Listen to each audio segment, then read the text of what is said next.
اجرای آهنگ دلم چه تنگه هوای گریه داره. ممنون میشم ویدیو رو لایک کنید تا بریم برای اجرا.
اگه تا اینجای ویدیو خوشتون اومده ویدیو رو لایک کنید تا بریم برای آموزش. خب برای آموزش این آهنگ ابتدا از بخش P5 ساز ترومپت DNC رو انتخاب میکنیم، جاز ترومپت. از بخش P6 هم ساز چرت. اگه هم کار با ارگ اندروید رو بلد نیستی ویدیو اول کانال ما رو تماشا کن. خب وقتی سازها رو انتخاب کردیم میریم برای ریتم. برای ریتم از بخش پرسیان ساز ریتم تومبا رو انتخاب میکنیم ورژن 4، یعنی این چراغ چهارمی روشن. تمپو یعنی سرعت سازم روی حدودا 95. خب حالا من یکم سرعتشو کمتر میکنم برای آموزش.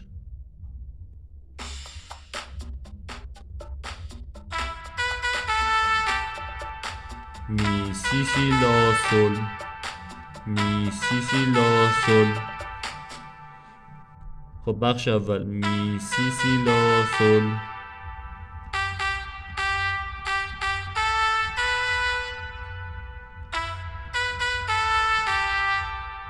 سل سل.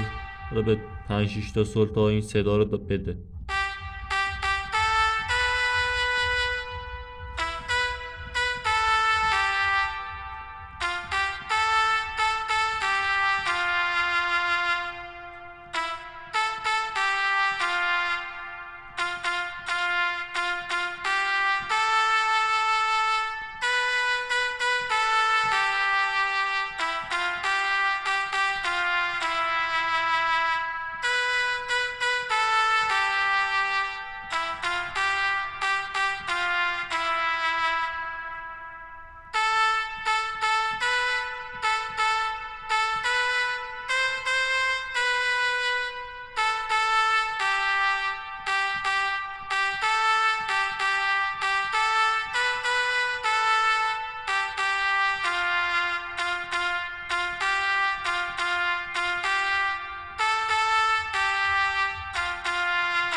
خب حالا بریم برای اجرا با سرعت بیشتر.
خب اگه از این آموزش و کلا ویدیو خوشتون اومده کانال ما رو سابسکرایب کنید و ویدیوهای دیگه کانال ما رو ببینید. با تشکر، مرسی.